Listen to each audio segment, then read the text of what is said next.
Friends, delegates, and fellow citizens, I stand before you this evening with a message of confidence, strength, and hope. 4 months from now, we will have an incredible victory, and we will begin the 4 greatest years in the history of our country. Together, we will launch a new era of safety, prosperity, and freedom for citizens of every race, religion, color, and creed. The discord and division in our society must be healed. We must heal it quickly. As Americans, we are bound together by a single fate and a shared destiny. We rise together or we fall apart. I am running to be president for all of America, not half of America, because there is no victory in winning for half of America. So tonight, with faith and devotion, I proudly accept your nomination for President of the United States. Thank you.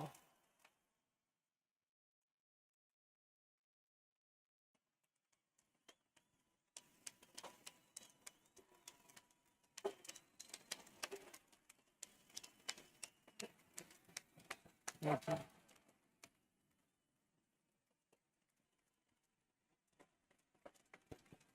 Thank you very much.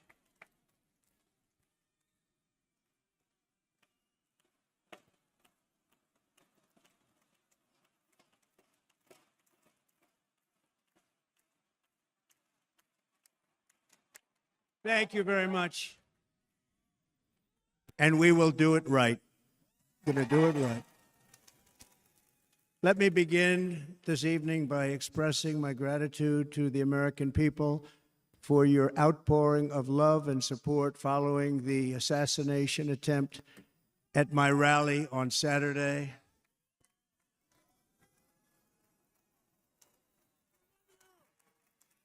As you already know, the assassin's bullet came within a quarter of an inch of taking my life. So many people have asked me, what happened? Tell us what happened, please. And therefore, I will tell you exactly what happened, and you'll never hear it from me a second time because it's actually too painful to tell. It was a warm, beautiful day in the early evening in Butler Township in the great Commonwealth of Pennsylvania. Music was loudly playing, and the campaign was doing really well. I went to the stage, and the crowd was cheering wildly. Everybody was happy. I began speaking very strongly, powerfully, and happily because I was discussing the great job my administration did on immigration at the southern border. We were very proud of it.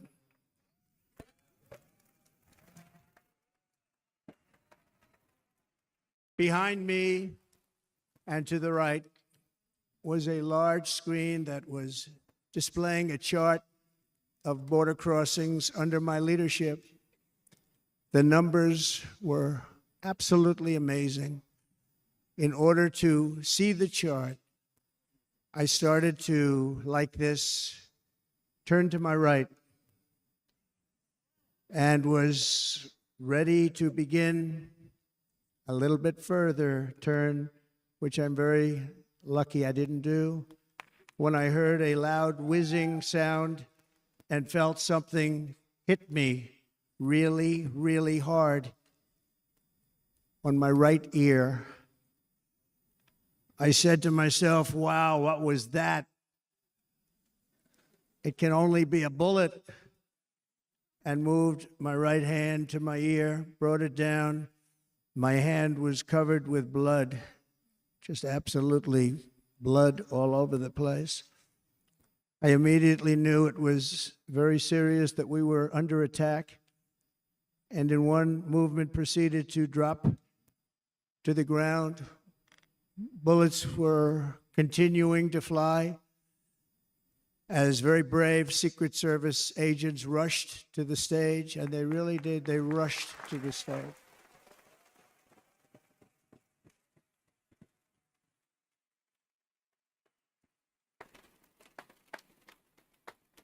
These are great people at great risk, I will tell you, and pounced on top of me so that I would be protected. There was blood pouring everywhere, and yet, in a certain way, I felt very safe because I had God on my side. I felt that.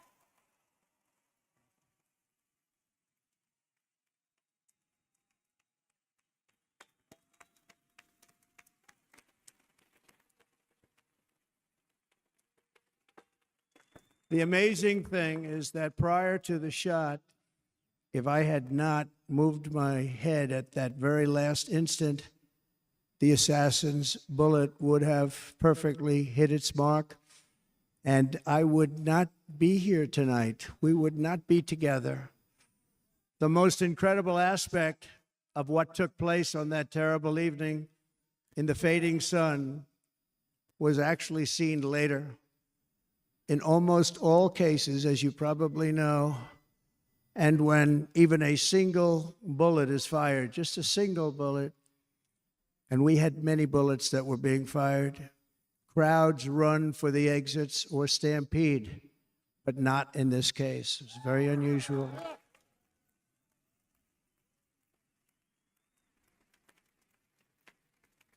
This massive crowd of tens of thousands of people stood by and didn't move an inch.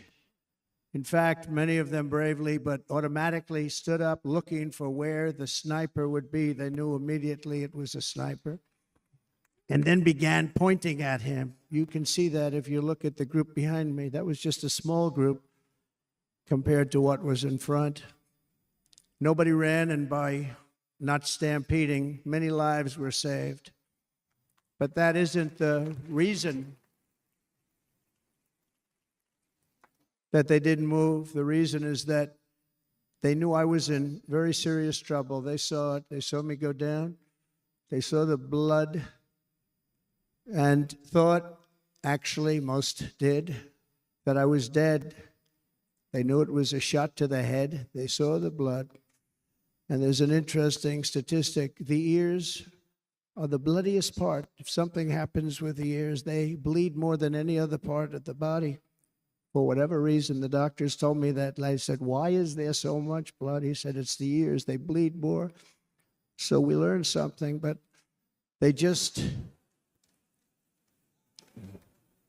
this beautiful crowd, they didn't want to leave me. They knew I was in trouble. They didn't want to leave me. And you can see that love written all over their faces. Incredible people. They're incredible people. Bullets were flying over us, yet I felt serene. But now the Secret Service agents were putting themselves in peril. They were in very dangerous territory. Bullets were flying right over them, missing them by a very small amount of inches. And then it all stopped.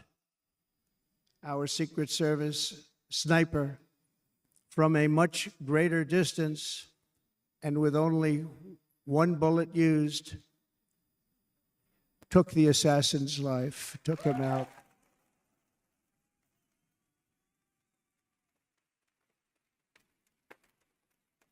I'm not supposed to be here tonight. Not supposed to be here. No.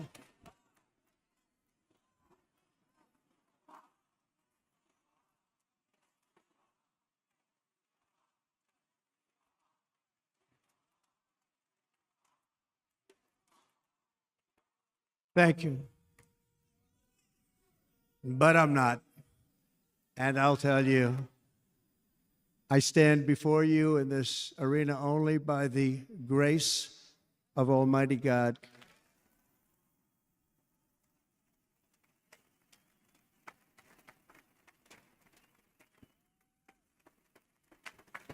In watching the reports over the last few days, many people say it was a providential moment.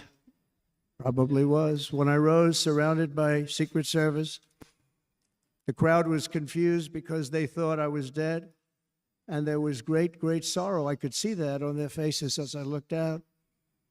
They didn't know I was looking out. They thought it was over, but I could see it, and I wanted to do something to let them know I was okay. I raised my right arm, looked at the thousands and thousands of people that were breathlessly waiting, and started shouting, "Fight, fight, fight."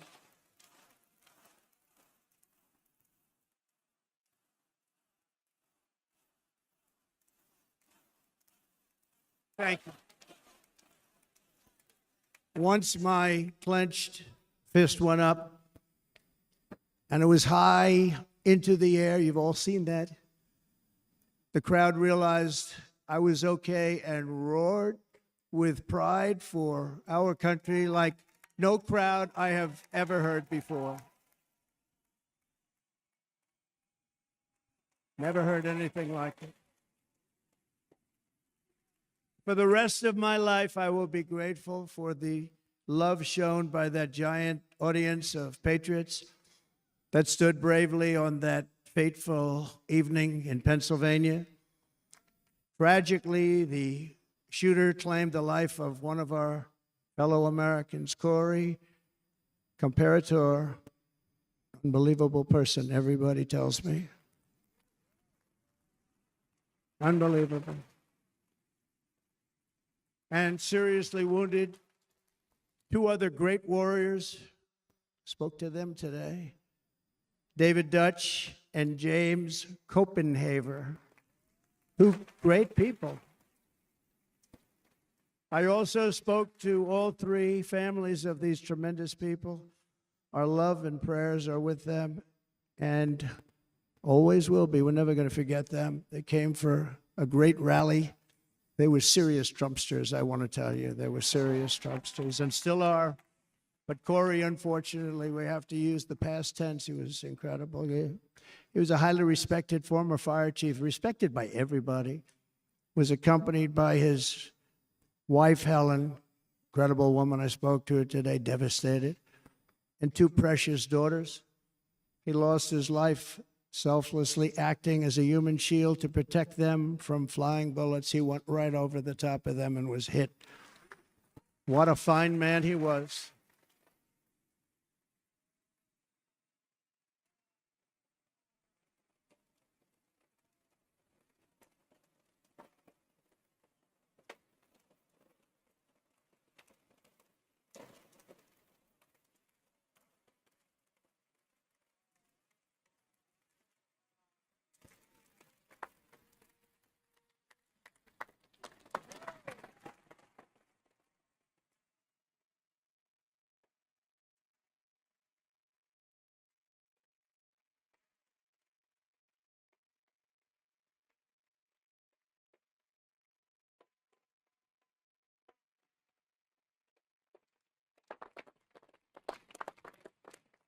I want to thank the fire department and the family for sending his helmet, his outfit, and it was just something, and they're going to do something very special when they get it. But we did something which cannot match what happened, not even close. But I am very proud to say that over the past few days, we've raised $6.3 million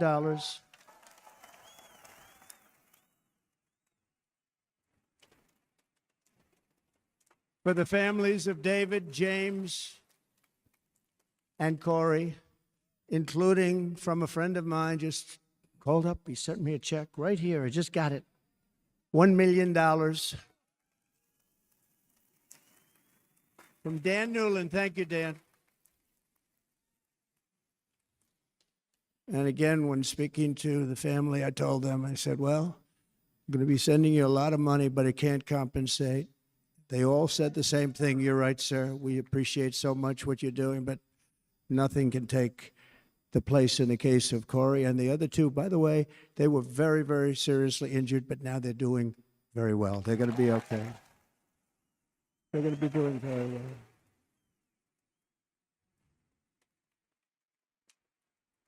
They're warriors.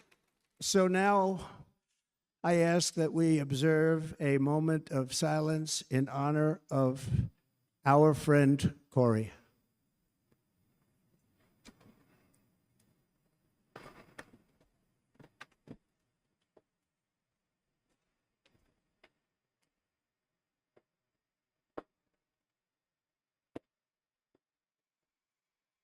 There is no greater love than to lay down one's life for others. This is the spirit that forged America in her darkest hours, and this is the love that will lead America back to the summit of human achievement and greatness. This is what we need. Despite such a heinous attack, we unite this evening more determined than ever. I am more determined than ever, and so are you. So is everybody in this room.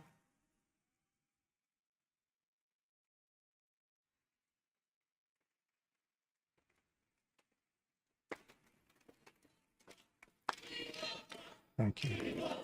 Thank you very much.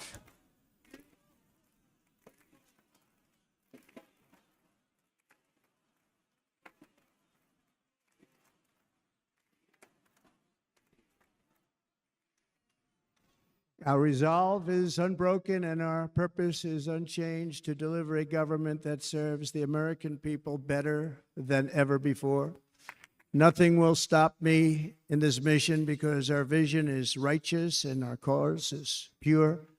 No matter what obstacle comes our way, we will not break, we will not bend, we will not back down, and I will never stop fighting for you, your family, and our magnificent country. Never.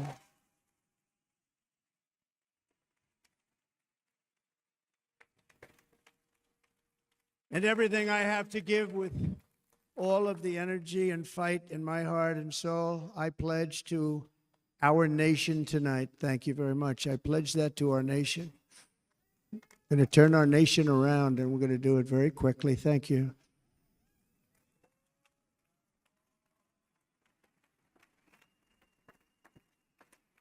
This election should be about the issues facing our country and how to make America successful, safe, free, and great again.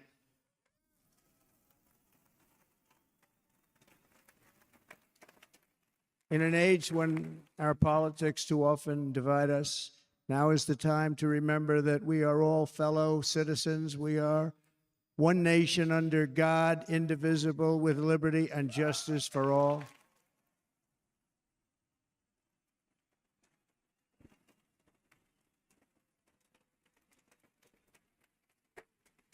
And we must not criminalize dissent or demonize political disagreement, which is what's been happening in our country lately at a level that nobody has ever seen before.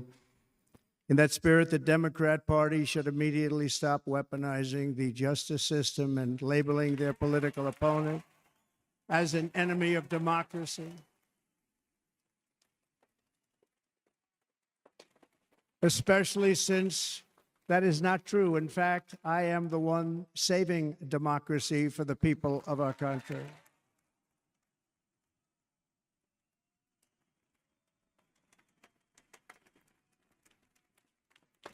And very big news, as you probably just read, on Monday, a major ruling was handed down from a highly respected federal judge in Florida, Eileen Cannon, finding that the prosecutor and the fake documents case against me were totally unconstitutional, and the entire case was thrown out of court. With all of that publicity, thrown out of court. If Democrats want to unify our country, they should drop these partisan witch hunts, which I have been going through for approximately 8 years. And they should do that without delay and allow an election to proceed that is worthy of our people. We're going to win it anyway, but worthy of our people. On this journey, I am deeply honored to be joined by my amazing wife, Melania.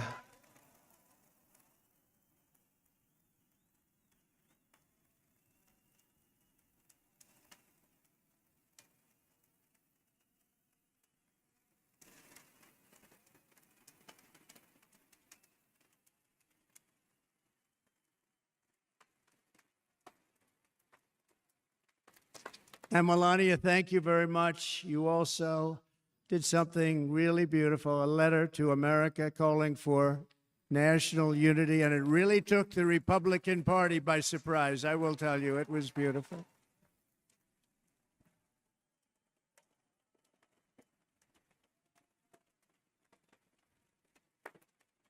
In fact, some very serious people said that we should take that letter and put it as part of the Republican platform. That would be an honor, wouldn't it? Right, Mr. Congressman?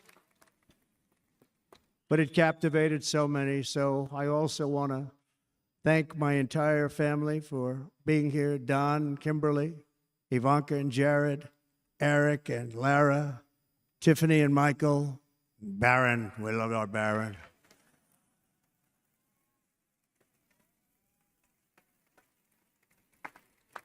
And of course, my 10 wonderful grandchildren. You saw a few of them up there on my lap before.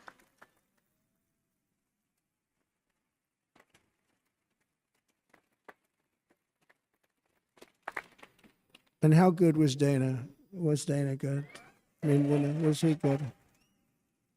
You know, he was on probably the only vacation he's had in about, maybe ever, because he works, but about 10 years with his wife, very far away. I won't tell you where, but very, very far away, beautiful place. And my people called, and he said, yeah, I won't be able to do it. This is many, many years. I promised my wife I can't do it. And they came in, they said, Dana won't be able to do it because he was my first, second, and third choice. I said, well, you know, that's too bad, but I understand he's away, and it's good. It's good for him. And that was it. About 30 minutes later, she came back in, sir, Dana just called. He's going to do it. And his wife, she said, you can't turn him down. You just can't do it. You have to go. That's a good wife.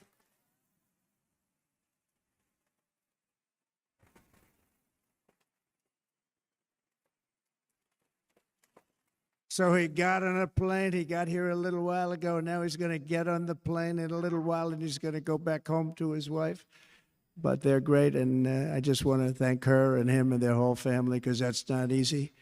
And Kid Rock, same thing. Called, he said, I want to be a part of it. I want to be a part, because, you know, Kid does his great song, Big, Big Monster song. I had no idea. You know, he became a friend of mine over the last 10 years. And he's amazing. Everyone loves him. I didn't even know how big he was. You know, he has rallies, 35, 40,000 people he gets every time he goes out.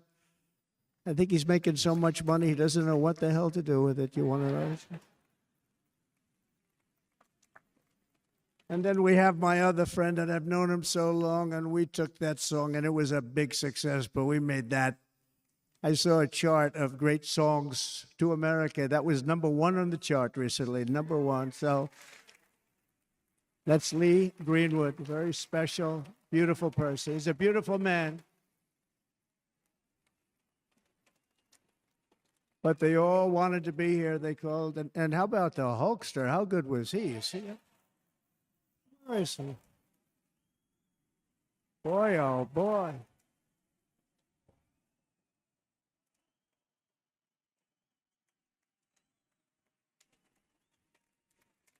You know, they may call that entertainment. I know about entertainment, but when he used to lift a 350-pound man over his shoulders and then bench press him 2 rows into the audience, I say maybe entertainment, but he is one strong son of a gun. I'm going to tell you, I watched it many times. There aren't a lot of entertainers that can do that, right? You were fantastic. Thank you very much. Followed by Eric. What was that all about? Boy, that was good. I didn't want to really come up here. But he was so great, and he's such a good young man. He went through a lot of trouble, and Don last night was incredible. They went through so much trouble. They got subpoenaed more than any people probably in the history of the United States. Every week they get another subpoena from the Democrats, crazy Nancy Pelosi, the whole thing, just boom, boom, boom. They've got to stop that because they're destroying our country. We have to work on making America great again, not on beating people. And we won. We beat them in all. We beat them on the impeachments. We beat them on indictments. We beat them. But the time that you have to spend, if they would devote that genius to helping our country, we'd have a much stronger and better country.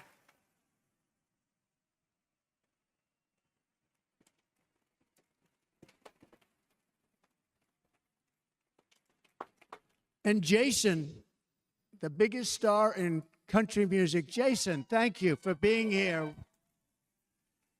Jason, thank you very much. Jason Aldean, he's good. I like his wife even better, by the way. She's here. Thank you, Jason. But I'm thrilled to have a new friend and partner fighting by my side. The next Vice President of the United States, the current Senator from Ohio, J.D. Vance, and his incredible wife, Usha.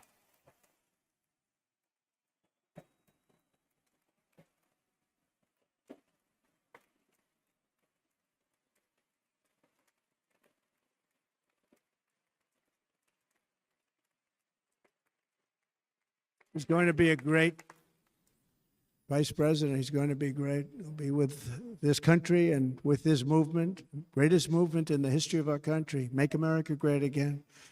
When they criticize it, they say, we're going to try and stop MAGA. I said, MAGA is Make America Great Again. What are you going to stop? There's nothing to stop. Then they say, oh, that's right. It's very tough to fight it. And all of the people that did try and fight it have failed. But he's going to be with us for a long time, and it was an honor to select him. Great student at Yale. His wife was a great student at Yale. They met at Yale. These are two smart people. So, J.D., you're going to be doing this for a long time. Enjoy the ride.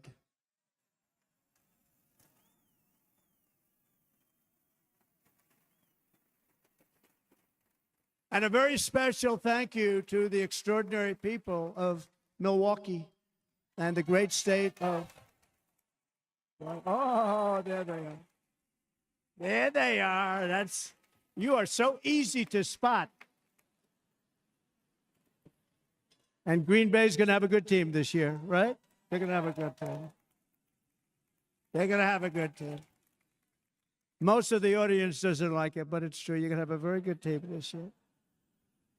And by the way, Wisconsin, we are spending over $250 million here, creating jobs and other economic development all over the place. So I hope you will remember this in November and give us your vote. I am trying to buy your vote. I'll be honest about that.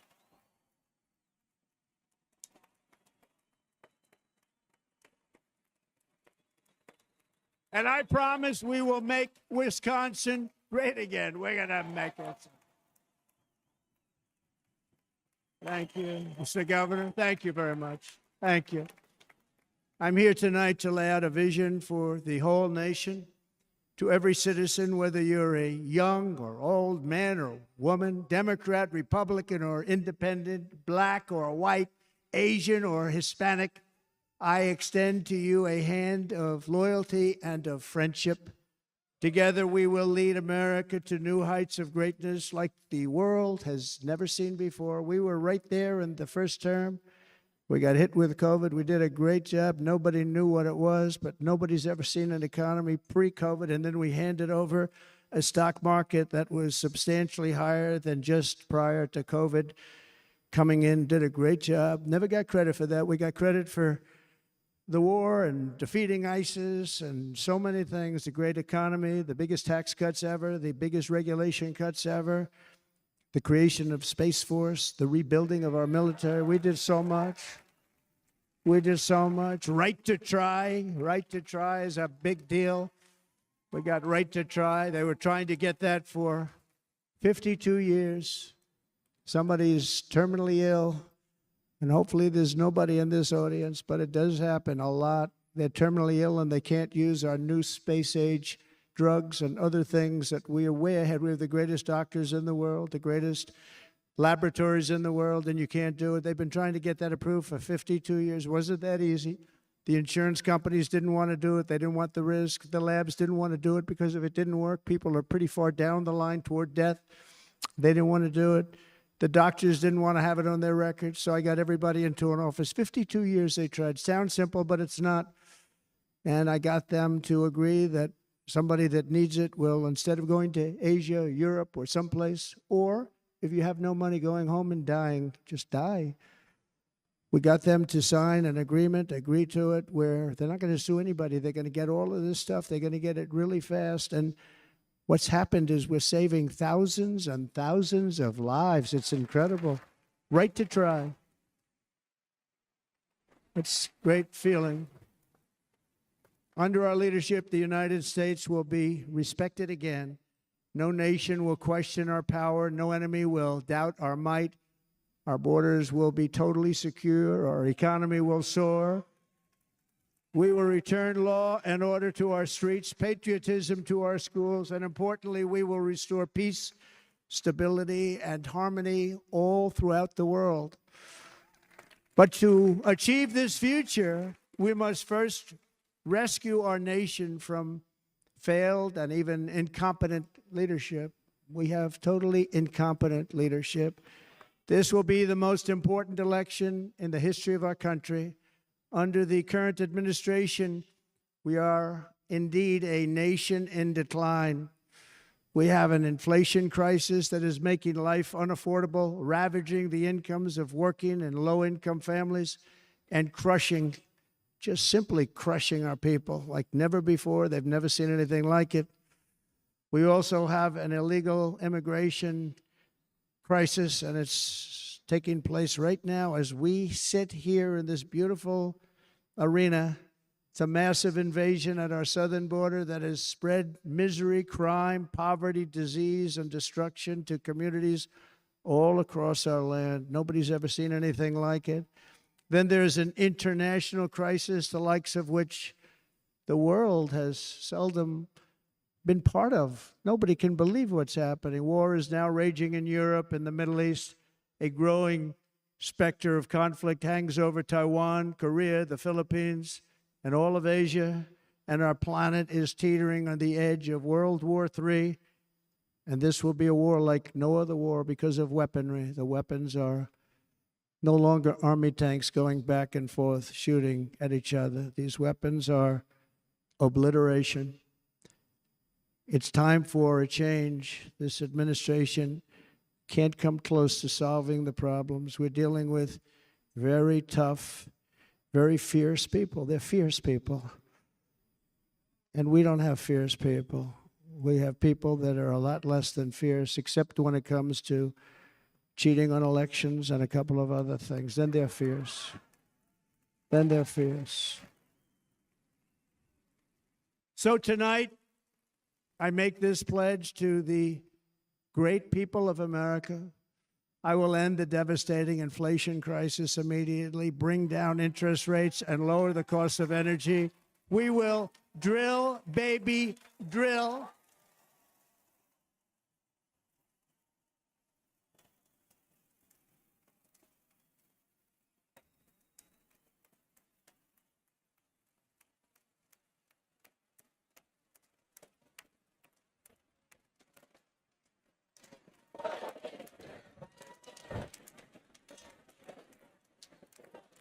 Can you believe what they're doing?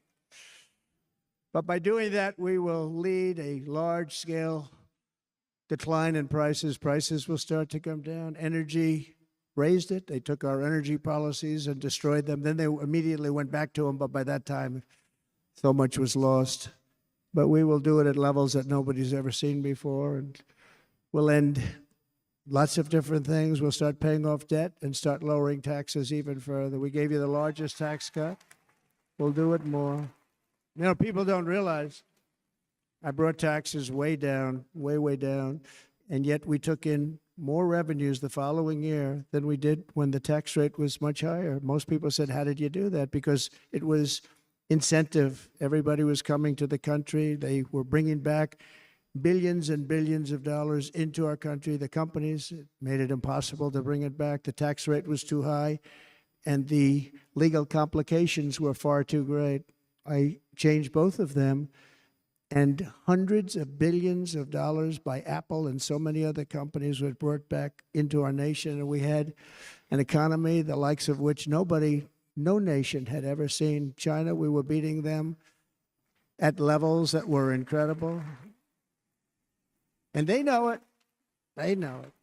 We'll do it again, but we'll do it even better.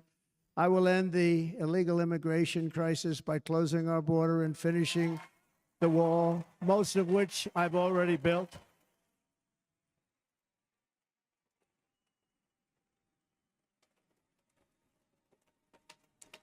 On the wall, we were dealing with a very difficult Congress. And I said, oh, that's okay. We won't go to Congress. I call it an invasion. We gave our military almost $800 billion. I said, I'm going to take a little of that money because this is an invasion. And we built, most of the wall is already built.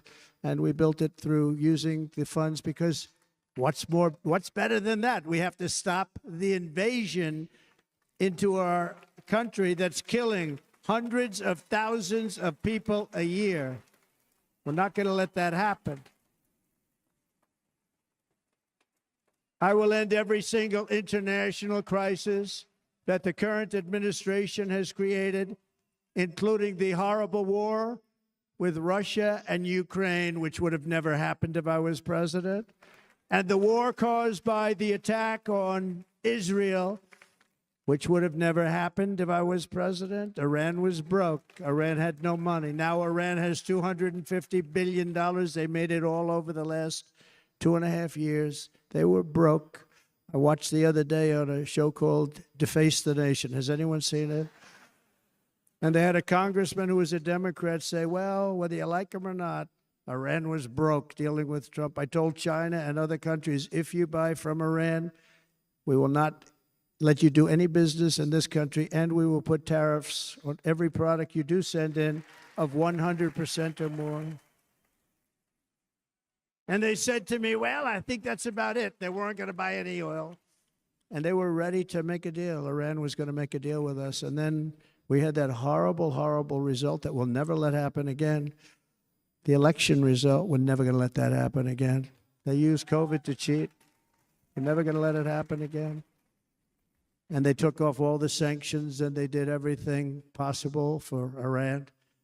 And now Iran is very close to having a nuclear weapon, which would have never happened. This is a shame what this administration, the damage that this administration has done. And I say it often, if you took the 10 worst presidents in the history of the United States, think of it, the 10 worst, added them up, they will not have done the damage that Biden has done. Only going to use the term once. Biden, I'm not going to use the name anymore, just one time. The damage that he's done to this country is unthinkable. It's unthinkable.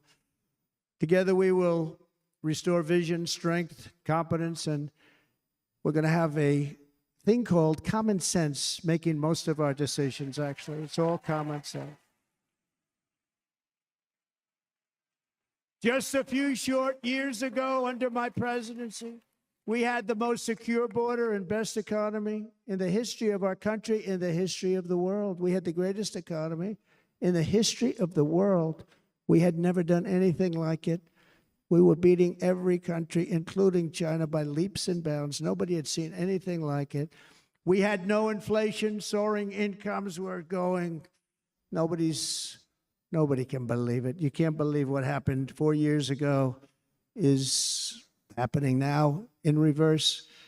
And the world was at peace. Inflation has been a killer for our country. No matter what you make it doesn't matter because inflation is eating you alive. People that were putting away money, they were making great wages, the highest they've ever made, but they were putting away a lot of money. Now they are just being destroyed. They're not putting away anything. They're barely living. They're going into savings accounts. They're taking out their money to live because of inflation. Inflation, remember, it's called a country buster. You can go back to Germany from 100 years ago. You can go back to any country that suffered great inflation. We've suffered the worst inflation we've ever had. But go back and see what's happened to those countries. We've had the worst inflation we've ever had under this person. But in less than 4 years, our opponents have turned incredible success into unparalleled tragedy and failure. It's been a tremendous failure.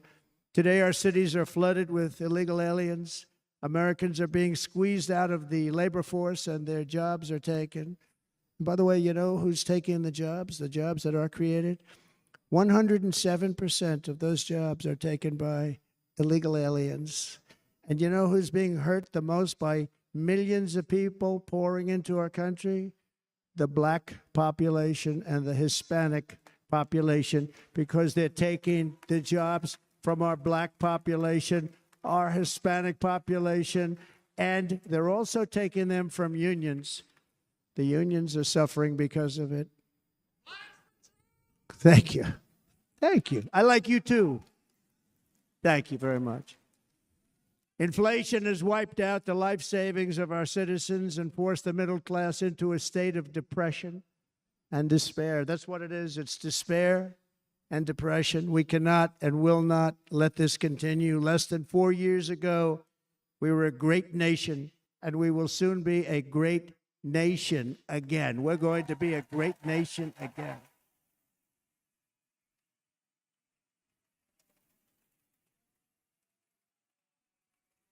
Thank you. With proper leadership, every disaster we are now enduring will be fixed, and it will be fixed very, very quickly.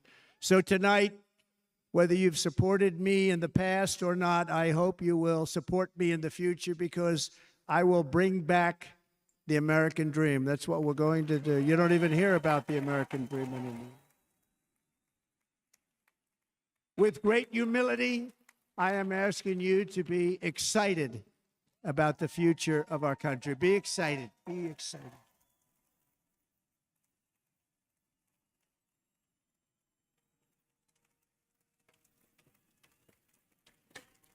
And by the way, the news reports, oh, look at all of those big networks. Look at them. They're all here. But every one of them has said this could be the most organized, best run, and most enthusiastic convention of either party that they've ever seen. Every single one.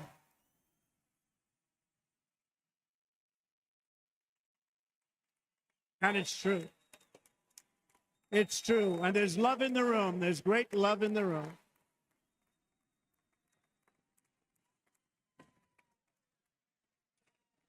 So I better finish strong. Otherwise, we'll blow it. And we can't let that happen. Now, this was great. All of the great people that spoke, and everybody hit a home run. I mean, there's not one that I can think of where I said, oh, gee, that wasn't great. Every single person. I refuse to be the only one. Don't do that to me.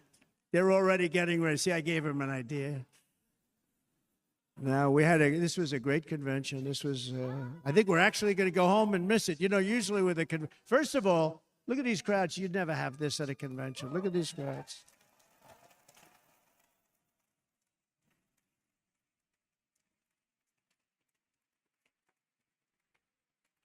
Love. It's about love. This week, the entire Republican Party has formally adopted an agenda for America's renewal, and you saw that agenda. And it's very short compared to the long, boring, meaningless agendas of the past, including the Democrats. They write these things that are hundreds of pages long, and they never read them after they're done. In their case, fortunately, they don't read them because they're pretty bad. It's a series of bold promises that we will swiftly implement when you give us a Republican House. And Mr. Speaker, thank you very much. We have our great Speaker of the House with us tonight, Mr. Speaker. Thank you very much. Thank you. A Republican Senate. We have many senators here. And send me back to our beautiful White House just a few short months from now. We're talking about just months. It can't come fast enough. We have to get it done. First, we must get economic relief to our citizens. Starting on day one, we will drive down prices and make America affordable again. We have to make it affordable. It's not affordable. People can't live like this. Under this administration, our current administration. Groceries are up 57%, gasoline is up 60 and 70%, mortgage rates have quadrupled. And the fact is, it doesn't matter what they are because you can't get the money anyway. You can't buy houses. Young people can't get any financing to buy a house. The total household costs have increased an average of $28,000 per family under this administration. Republicans have a plan to bring down prices and bring them down very, very rapidly. By slashing energy costs, we will in turn reduce the cost of transportation, manufacturing, and all household goods. So much starts with energy. And remember, we have more liquid gold under our feet than any other country by far. We are a nation that has the opportunity to make an absolute fortune with its energy. We have it, and China doesn't. Under the Trump administration, just 3.5 years ago, we were energy independent, but soon we will actually be better than that. We will be energy dominant and supply not only ourselves, but we will supply the rest of the world with numbers that nobody has ever seen, and we will reduce our debt, $36 trillion. We will start reducing that, and we will also reduce your taxes still further. Next, and by the way, they want to raise your taxes 4 times, think of it. And all my life, I grew up watching politicians. I always loved politics. I guess I was on the other side. I'd watch and they were always talking about, we will give you a tax cut. We will give you a tax cut. My whole life I was watching, I will give you a tax cut, right, Mr. Congressman? That's all they talked about. This is the only administration that said, we're going to raise your taxes by 4 times what you're paying now, and people are supposed to vote for them? I've never heard it. You're paying too much. We're going to reduce your taxes still further. We gave you the biggest one, as I said. We're going to give you more, and it's going to lead to tremendous growth. We want growth in our country. That's what's going to pay off our debt.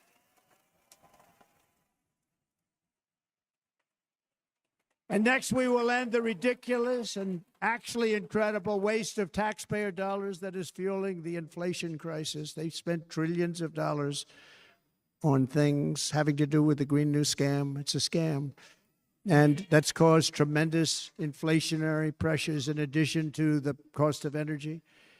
And all of the trillions of dollars that are sitting there not yet spent, we will redirect that money for important projects like roads, bridges, dams, and we will not allow it to be spent on meaningless Green New Scam ideas.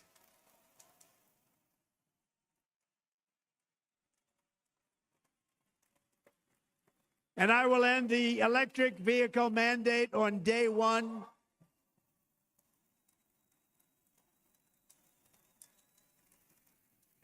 Thereby saving the U.S. auto industry from complete obliteration, which is happening right now, and saving U.S. customers thousands and thousands of dollars per car.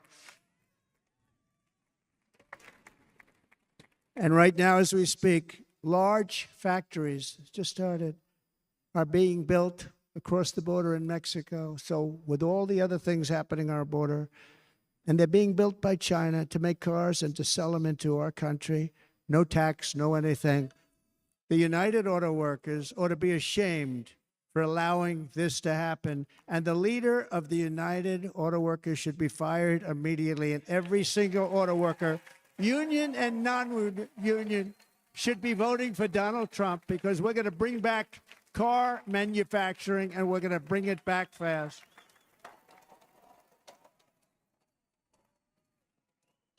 They're building some of the largest auto plants anywhere in the world. Think of it, in the world. And we're going to bring it back. We're going to make them. We don't mind that happening, but those plants are going to be built in the United States, and our people are going to man those plants.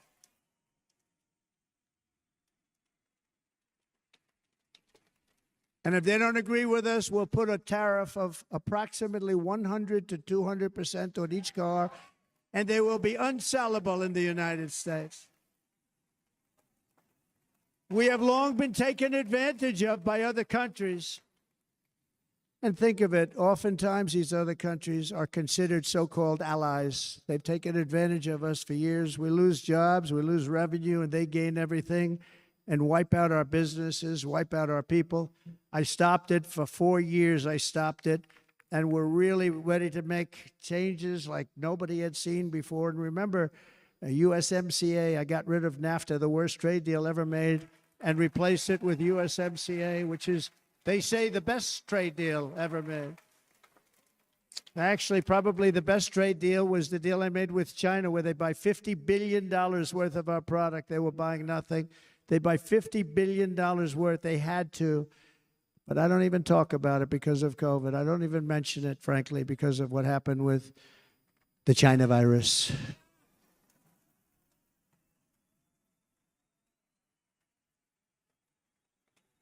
We will not let countries come in, take our jobs, and plunder our nation. They come and do that.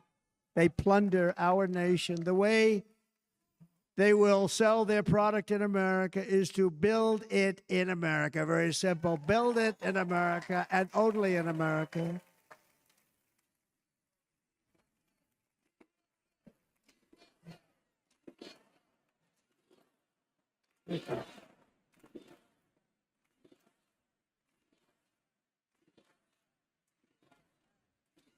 And this very simple formula, and Congress has to go along with us, and they will. This very simple formula will create massive numbers of jobs. We will take over the auto industry again, and many, many hundreds of thousands of jobs. We lost so many jobs over the years.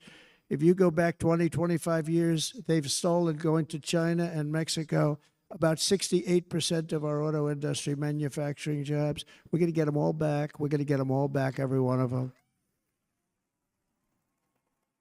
At the center of our plan for economic relief are massive tax cuts for workers that include something else that's turned out to be very popular, actually.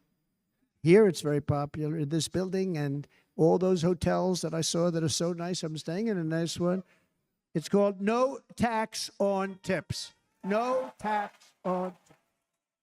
No tax on tips.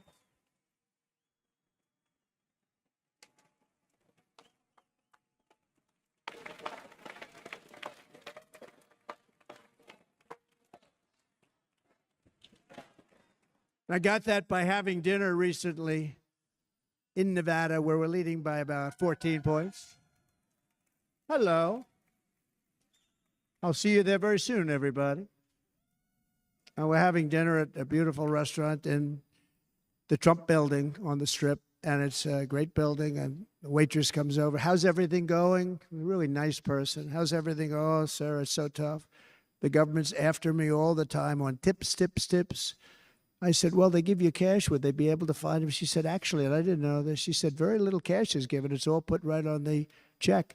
And they come in and they take so much of our money, it's just ridiculous. And they don't believe anything we say. And they've just hired, as you know, 88,000 agents to go after him even more. And I said, this shows the level of my, most people go out, they hire consultants, they pay millions of dollars. But I said to her, let me just ask you a question. Would you be happy if you had no tax on tips? She said, what a great idea. I got my information from a very smart waitress. That's better than spending millions of dollars. And everybody loves it. Waitresses and caddies and drivers and everybody. It's a large group of people that are being really hurt badly. They make money, let them keep their money. I'm going to protect Social Security and Medicare. Democrats are going to destroy Social Security and Medicare because all of these people, by the millions they're coming in, they're going to be on Social Security and Medicare and other things, and you're not able to afford it. They are destroying your Social Security and your Medicare. Under my plan, incomes will skyrocket, inflation will vanish completely, jobs will come roaring back, and the middle class will prosper like never, ever before, and we're going to do it very rapidly.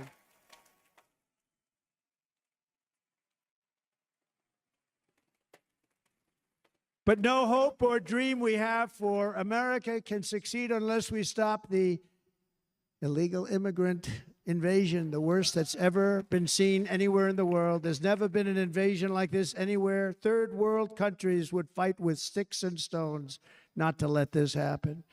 The invasion at our southern border, we will stop it, and we will stop it quickly. You heard Tom Homan yesterday. Tom Homan, put him in charge and just sit back and watch.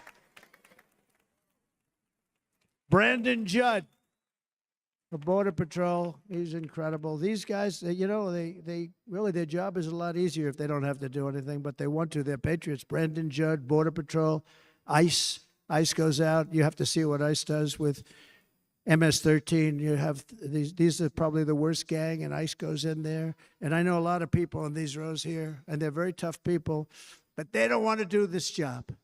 They'll go into a pack of MS-13 killers. They're the worst, probably the worst gangs in the world. And we have thousands of them. I moved thousands and thousands out in my 4 years. We moved them out, and it was a pleasure. But ICE would go right into a pack of these killers, and you see fists flying, you see everything flying, and then they take them. They put them in a paddy wagon. They take them back, and they get them out of our country. And the other countries weren't accepting them back. And I called up, and I said, tell them that we're not giving them economic aid anymore. And the next day, I got calls from all of these countries that were terminated. Billions of dollars we spend on economic aid to countries that does us, frankly, no good. And the next day, I was called by everybody. I couldn't take all the calls. Sir, what's the problem? I said, you won't take your killers back that you sent in caravans into America. You won't take them back. Well, sir, if you'd like us to, we would give very serious consideration to doing that. And within 24 hours, they were being taken back. For years and years, when I first came in, they said President Obama tried to get him to go back, and they wouldn't accept him. They'd put planes on the runway so you couldn't leave the plane. They'd close the road so you couldn't take the buses. They'd all have to turn back. As soon as I said no more economic aid of any kind to any country that does that, they called back and they said, sir, it would be our great honor to take MS-13. We love them very much. We love them very much, sir. We'll take them back. At the heart of the Republican platform is our pledge to end this border nightmare and fully restore the sacred and sovereign borders of the United States of America, and we're going to do that on day one.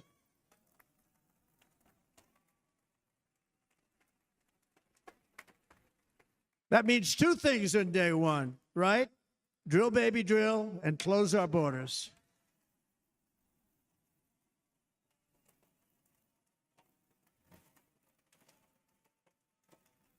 And by the way, and I think everybody as a Republican, as a patriot in this room, and most Democrats, we want people to come into our country, but they have to come into our country legally.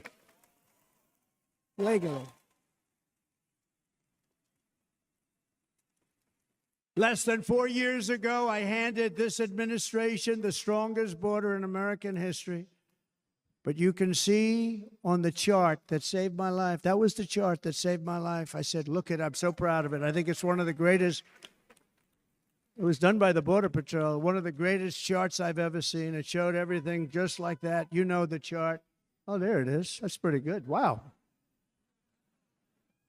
Last time I put up that chart, I never really got to look at it. But without that chart, I would not be here today.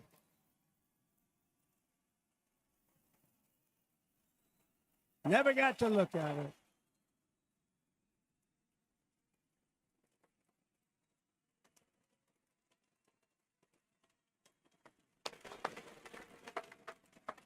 I said, you got to see this chart. I was so proud of it. And by the time I got to there, I never got to see it that day. But I'm seeing it now, and I was very proud. If you look at the arrow in the bottom, that's the lowest level, the one on the bottom, heavy red arrow. That's the lowest level of illegal immigrants ever to come into our country in recorded history, right there. Right there. And that was my last week in office.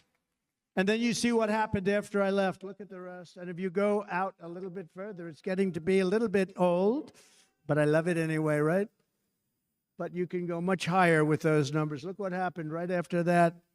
The invasion began. We had the opposite. We stopped the invasion, but the invasion that we stopped was peanuts by comparison to what happened after I left. Look at what happened after I left. They took over our country. We ended all catch and release. We shut down asylum fraud. We stopped human trafficking and forged historic agreements to keep illegal aliens on foreign soil. We want them to stay on their soil. Under the Trump administration, if you came in illegally, you were apprehended immediately and you were deported. You went right back. The current administration terminated every single one of those great Trump policies that I put in place to seal the border. I wanted a sealed border. Again, come in, but come in legally. You know how unfair it is? So many people, hundreds of thousands of people, have been working for years to come into our country. And now they see these people pour into our country at levels that are unprecedented. It's so unfair. And we're not going to do it. We're not going to stand for it. They suspended wall construction, ended remain in Mexico. We had a policy, remain in Mexico. You think that was easy to get from the Mexican government? But I said, you must give it to us. If you don't give it to us, there will be repercussions. And they gave it to us, but not easy. Canceled our Safe Third agreements. Demolished Title 42, implemented nationwide catch and release. That's catch and release, where we catch them and release them into our country. We catch them and release them into Mexico. There's a slight difference. And took 93, this is the previous administration, 93 executive actions to throw open our border to the world. The entire world is pouring into our country because of this very foolish administration. The greatest invasion in history is taking place right here in our country. They are coming in from every corner of the earth, not just from South America, but from Africa, Asia, the Middle East. They're coming from everywhere. They're coming at levels that we've never seen before. It is an invasion indeed, and this administration does absolutely nothing to stop them. They're coming from prisons. They're coming from jails. They're coming from mental institutions and insane asylums. You know, the press is always on me because I say this. Has anyone seen Silence of the Lambs? The late, great Hannibal Lecter. He'd love to have you for dinner. That's insane asylums. They're emptying out their insane asylums. And terrorists are coming in at numbers that we've never seen before. Bad things are going to happen.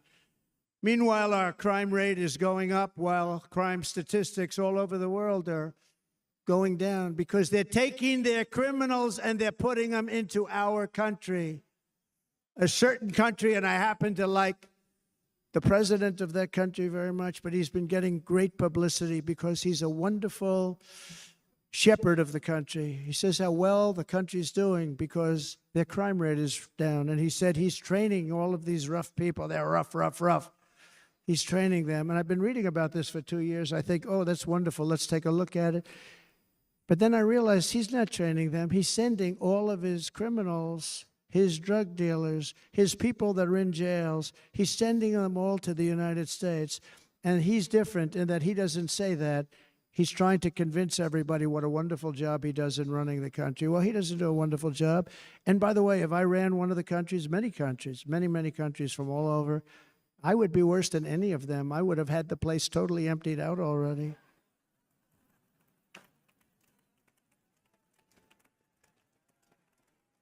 But we become a dumping ground for the rest of the world, which is laughing at us. They think we're stupid. And they can't believe that they're getting away with what they're getting away with, but they're not going to be getting away with it for long. That's what I can tell you.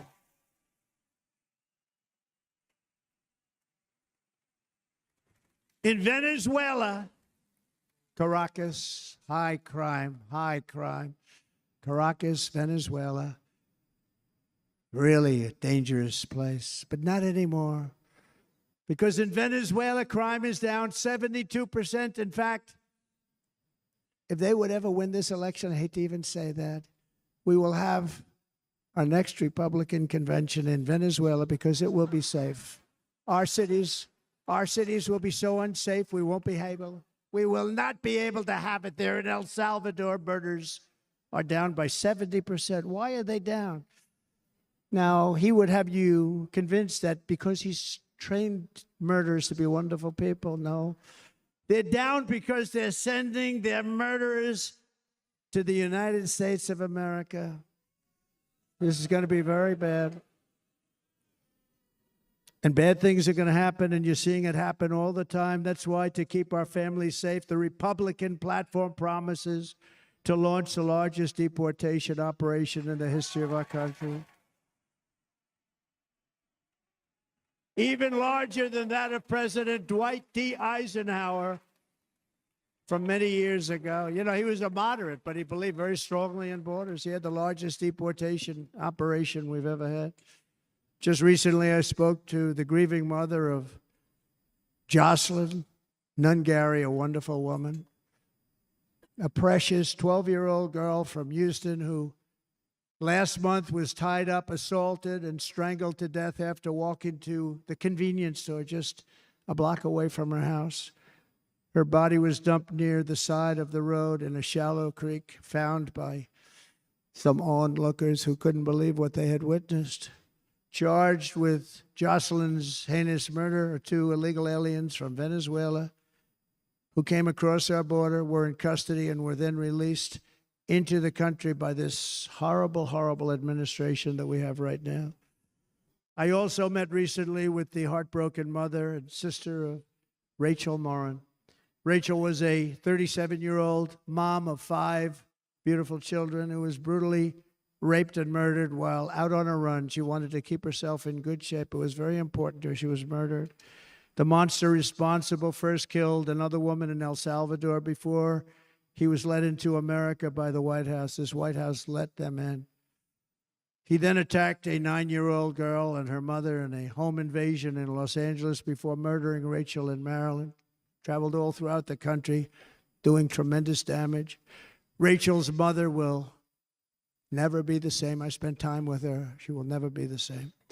I've also met with the wonderful family of Laken Riley, the brilliant 22-year-old nursing student. She was so proud of being first in her class, who was out for a jog on the campus of the University of Georgia when she was assaulted, beaten, and horrifically killed. Yet another American life was stolen by a criminal alien set free by this administration. And these were incredible people we're talking about. These were incredible people who died. Tonight, America, this is my vow. I will not let these killers and criminals into our country.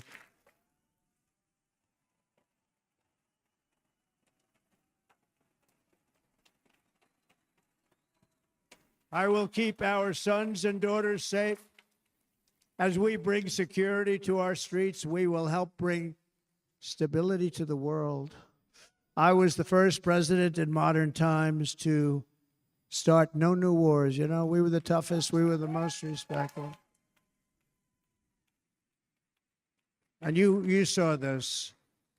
Hungry, strong country run by a very powerful, tough leader. He's a tough guy. Press doesn't like him because he's tough. And he came out recently. They were asking him at an interview, the whole world is exploding. What's happening? What's going on? Viktor Orban, Prime Minister of Hungary, very tough man. He said, I don't want people coming into my country and blowing up our shopping centers and killing people. But they said to him, tell us what's going wrong, what's happening, what is it? He said, there's only one way you're going to solve it. You got to bring President Trump back to the United States because he kept everybody at bay. He used a word I wouldn't use because I can't use that word, because you'd say it was braggadocious. The press would say he was a braggart. I'm not a braggart. But Viktor Orban said it. He said Russia was afraid of him. China was afraid of him. Everybody was afraid of him. Nothing was going to happen. The whole world was at peace. And now the world is blowing up around us. All of these things that you read about were not going to happen. Under President Bush, Russia invaded Georgia. Under President Obama, Russia took Crimea. Under the current administration, Russia is after all of Ukraine. Under President Trump, Russia took nothing.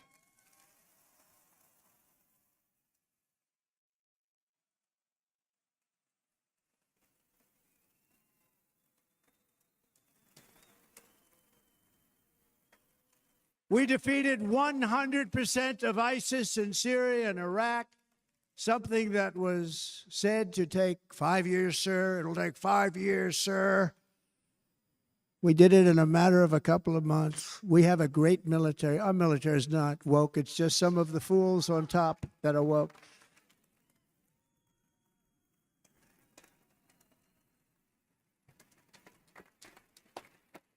I got along very well. North Korea, Kim Jong-un, I got along very well with him. The press hated when I said that. How could you get along with him? Well, you know, it's nice to get along with somebody who has a lot of nuclear weapons or otherwise, isn't it? See, in the old days, they'd say, that's a wonderful thing. Now they say, how could you possibly do that? But no, I got along with them, and we stopped the missile launches from North Korea. Now North Korea is acting up again, but when we get back, I get along with him. He'd like to see me back, too. I think he misses me, if you want to know the truth. Our opponents inherited a world at peace and turned it into a planet of war. We're in a planet of war. Look at that attack on Israel. Look at what's happening with Ukraine. The cities are just bombed out. How can people live like that where buildings, massive buildings, are falling to the ground? It began to unravel with the disastrous withdrawal from Afghanistan, the worst humiliation in the history of our country. We have never had a humiliation like that. 13 heroic U.S. service members were tragically and needlessly killed. 45 others were horrifically wounded. Nobody ever talks about them.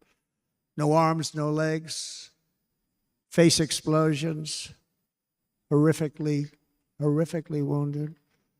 And by the way, we have a man in this room who's running for the U.S. Senate from a great state, Nevada, named Sam Brown, who paid the ultimate price. Thank you, Sam. Thank you, Sam. Thank you. He paid the biggest price probably ever paid by anybody that is running for office, and I think he's going to do great. He's running against a person that is not good, not respected, a total lightweight. But Sam, I think, paid, really, we were talking about it with some of the senators that are working so hard for Sam, but he paid the biggest price of any senator ever to run for the Senate. I don't think anybody's ever what he did. He was a real hero, a really great person. And he's running, and I hope that everybody gets out and votes for Sam Brown.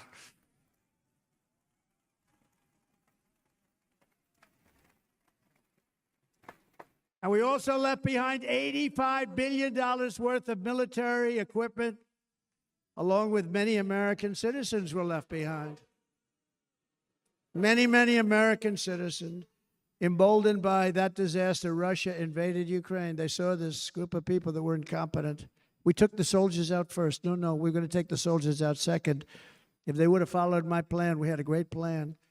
But the plan only kicked in if they did everything perfectly. And they weren't doing things perfectly, so we said it doesn't kick in. You know, 18 months in Afghanistan, we didn't have one, so they were killing them left and right, snipers.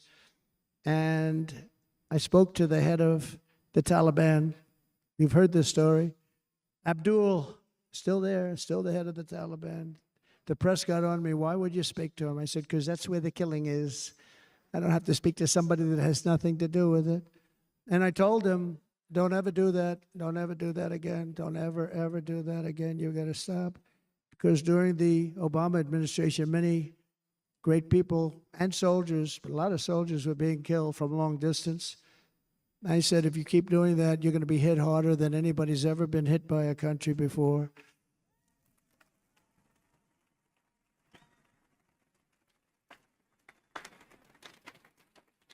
And he said, I understand, Your Excellency. He called me Your Excellency. I wonder if he calls the other guy Your Excellency. I doubt it. The other guy gave him everything. I mean, what kind of a deal was that? He walked out, gave him everything. Do you know that right now Afghanistan is one of the largest sellers of weapons in the world? They're selling the brand new, beautiful weapons that we gave them. But think of it.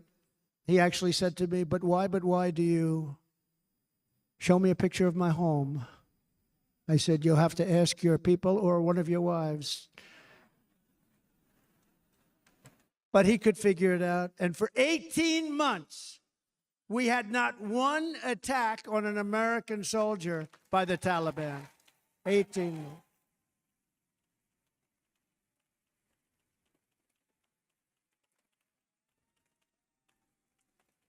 And then we had that horrible day where soldiers were killed. I was not there because of a ridiculous election. But we had that horrible attack. And they also gave up Bagram, one of the biggest bases anywhere in the world, air bases anywhere in the world, the longest runways, most powerful, hardened, thickened runways. We gave it up.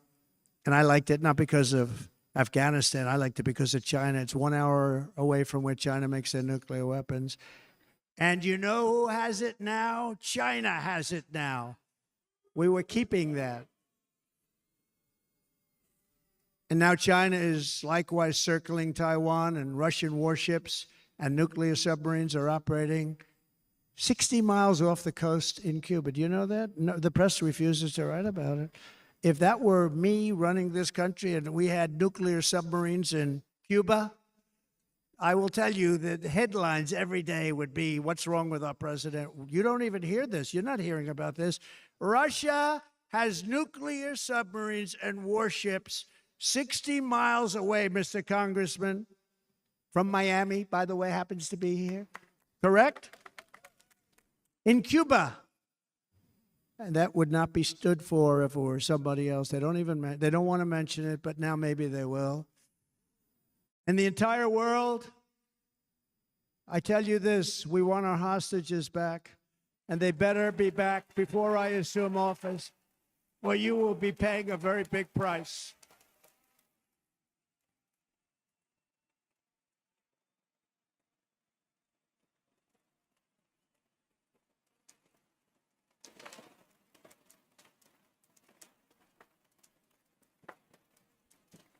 With our victory in November, the years of war, weakness, and chaos will be over. I don't have wars. I had no wars other than ISIS, which I defeated, but that was a war that was started. We had no wars. I could stop wars with a telephone call. I could stop wars with just a telephone call. If properly stated, it would never start. We will replenish our military and build an Iron Dome missile defense system to ensure that no enemy can strike our homeland. And this great Iron Dome will be built entirely in the USA. We're going to build it in the USA. And Wisconsin, just like I gave you that massive ship contract, and you're doing a very nice job, Governor, right? Thank you, Governor. And they're doing a great job. In fact, I had a little design change, and we gave them a tremendous for essentially what we used to call destroyers. These are now the most beautiful. They look like yachts. I said, we have to take the bow, and we have to make it a little nicer and a little point at the top instead of a flat nose. And the people at the shipyard said, this guy sort of knows what he's doing. We have the most beautiful ships, right, Governor? And everybody sitting over there. And it was a big contract that everybody wanted. I gave it to Wisconsin, but we're going to have a lot of that built right here in the state of Wisconsin and all other states. Israel has an Iron Dome. They have a missile defense system. 342 missiles were shot into Israel, and only one got through a little bit. It was badly wounded. It fell to the ground, but most of them are. And Ronald Reagan wanted this many years ago, but we really didn't have the technology many years ago. Remember, they called it Starship, spaceship, anything to mock him. But he was a very good president, very, very good. But now we have unbelievable technology. And why should other countries have this and we don't? No, we're going to build an iron dome over our country, and we're going to be sure that nothing can come and harm our people. And again, from an economic development standpoint, we're going to make it all right here. No more sending it out to other countries in order to help. It's America first. America first. We will unleash the power of American innovation. And as we do, we will soon be on the verge of finding the cures to cancer, Alzheimer's disease, and many other diseases. We're going to get to the bottom of it. You remember this gentleman that I don't want to mention other than one time I had to, because when you say the 10 worst, I had to do it. I didn't want anybody to be confused. But this man said, we're going to find a cure to cancer. Nothing happened. We're going to get to the cure for cancer and Alzheimer's and so many other things. We're so close to doing something great. But we need a leader that will let it be done. We will not have men playing in women's sports. That will end immediately.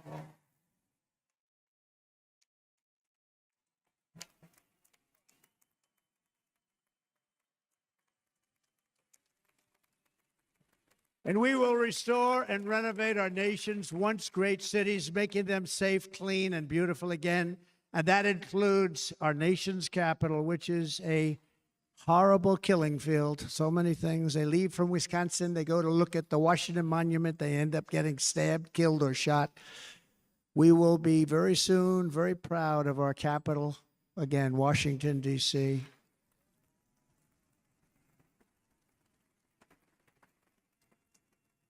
America is on the cusp of a new golden age, but we will have the courage to seize it. We're going to take it. We're going to make it a current. We're going to bring this into a golden age like never seen before. Remember this, China wants to do it. Japan wants to do it. All of these countries want to do it. We have to produce massive amounts of energy if we're going to produce the new.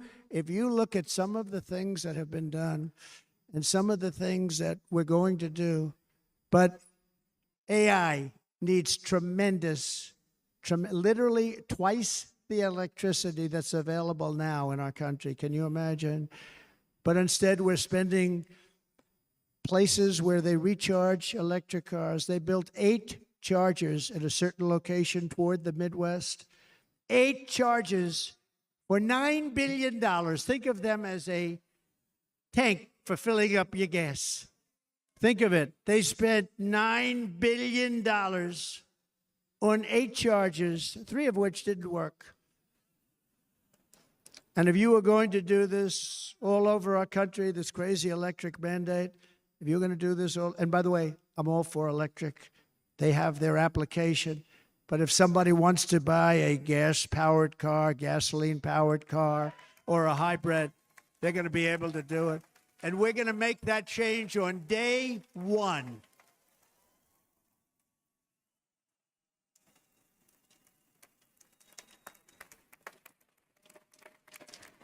So to conclude, just a few short days ago, my journey with you nearly ended. We know that.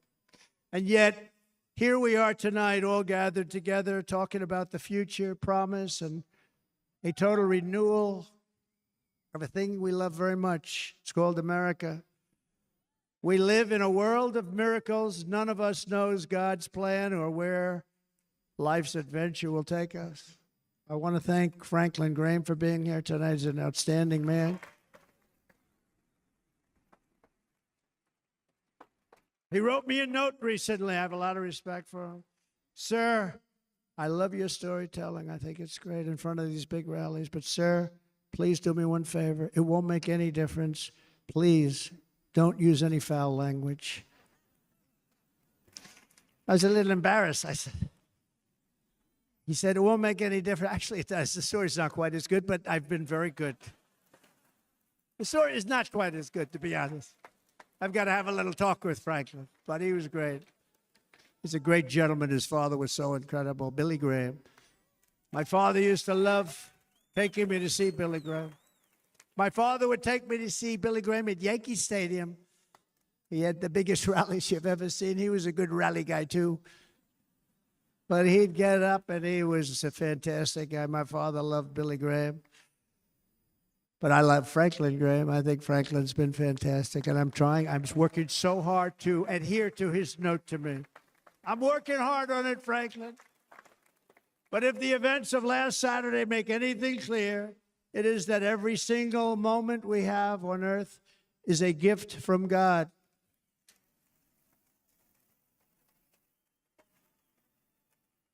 We have to make the most of every day for the people and for the country that we love. The attacker in Pennsylvania wanted to stop our movement, but the truth is the movement has never been about me. It has always been about you. It's your movement. It's the biggest movement in the history of our country by far. Can't be stopped. It can't be stopped. It has always been about the hardworking, patriotic citizens of America.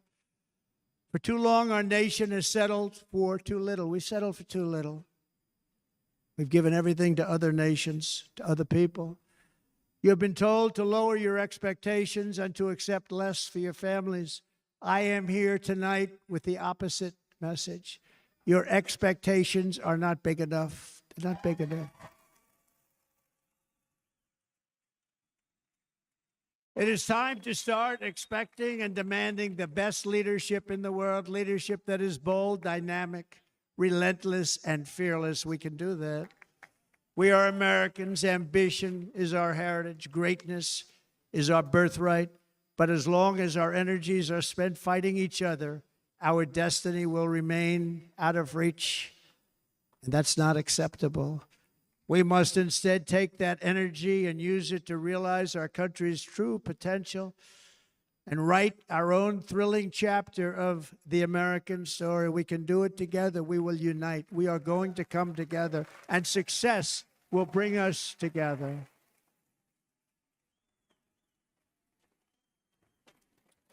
It is a story of love, sacrifice, and so many other things.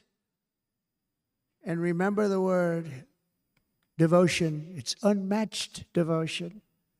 Our American ancestors crossed the Delaware, survived the icy winter at Valley Forge, and defeated a mighty empire to establish our cherished republic. They fought so hard, they lost so many. They pushed thousands and thousands of miles across a dangerous frontier, taming the wilderness to build a life and a magnificent home for their family. They packed their families into covered wagons, trekked across hazardous trails, scaled towering mountains, and braved rivers and rapids to stake their claim on the wide open, new, and very beautiful frontier. When our way of life was threatened, American patriots marched onto the battlefield, raced into enemy strongholds, and stared down death and stared down those enemies to keep alive the flame of freedom. At Yorktown, Gettysburg, and Midway, they joined the roll call of immortal heroes. So many heroes, so many great, great people. And we have to cherish those people. We can't forget those people. We have to cherish those people.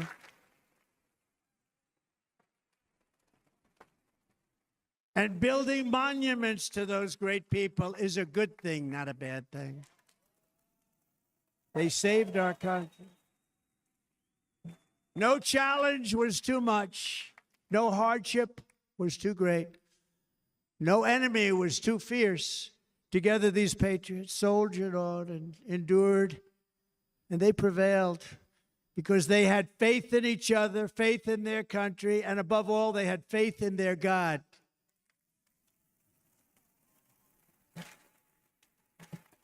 Just like our ancestors, we must now come together, rise above past differences.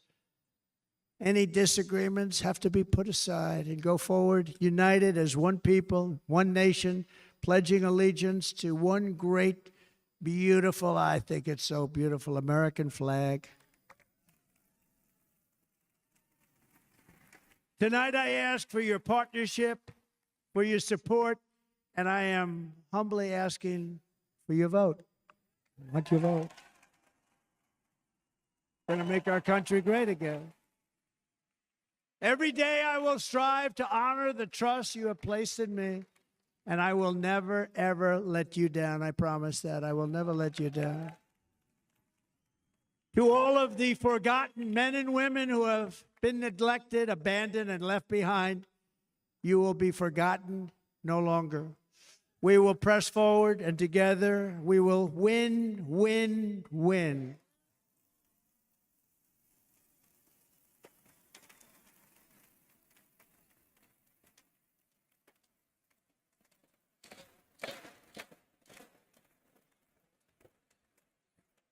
Win, win, win, win, win, win. Nothing will sway us, nothing will slow us, and no one will ever stop us. No matter what dangers come our way, no matter what obstacles lie in our path, we will keep striving toward our shared and glorious destiny, and we will not fail. We will not fail. Together, we will save this country. We will restore the republic, and we will usher in the rich and wonderful tomorrows that our people so truly deserve. America's future will be bigger, better, bolder, brighter, happier, stronger, freer, greater, and more united than ever before.